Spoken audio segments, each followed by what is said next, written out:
It began with a whisper. Static crackled over the radios.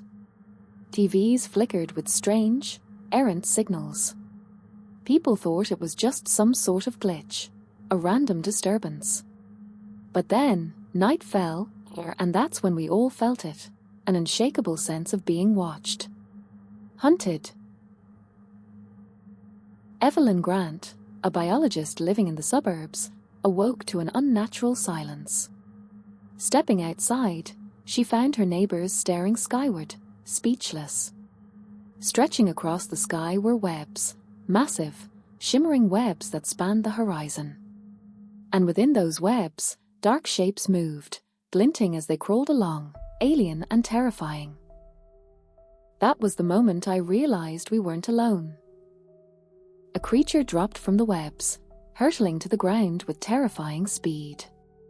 It was enormous, each limb sharp as a spear and glistening in the daylight.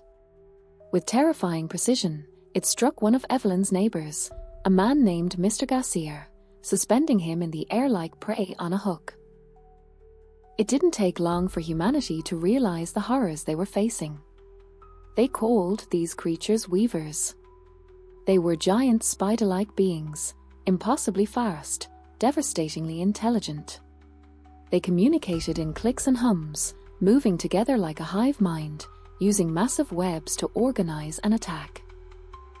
The weavers, it was as if they were turning Earth into some kind of farm. Humanity fought back. Evelyn joined a group of scientists who discovered that weavers reacted violently to strong electromagnetic pulses. They set up an EMP trap inside an abandoned skyscraper, hoping it would disable the creatures. We rigged the building with EMPs, hoping to lure the creatures inside. It was our one chance to strike back. The weavers came in droves. Dozens of them poured into the building, responding to the bait.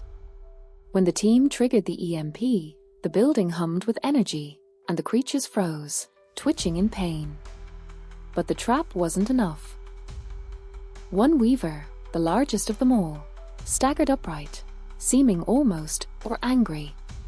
The trap had failed, and humanity's last hope with it.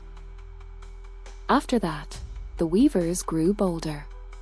Their webs stretched across every major city, suffocating the last remnants of human civilization. Humanity was being hunted, systematically eradicated. But even as the odds turned against them, Evelyn and a small group of survivors wouldn't give up. They can't have Earth.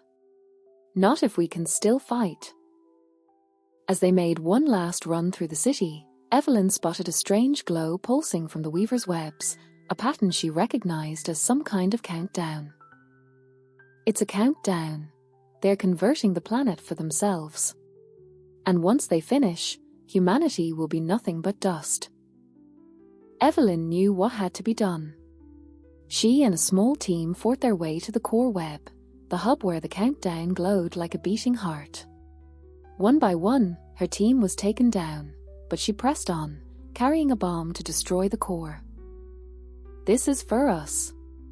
For Earth. She set the bomb, but as she did, the creature lunged, catching her in its claws. With her last breath, Evelyn hit the detonator. The explosion ripped through the weaver's webs, sending shockwaves that dismantled their structures around the world. The remaining weavers retreated, vanishing back into space, leaving Earth scarred but free. Humanity endured. Earth endured. But I couldn't help but wonder, when would they return? The weavers were only the beginning. Earth had entered a much larger web, one that stretched across the galaxy, and one day, they would return.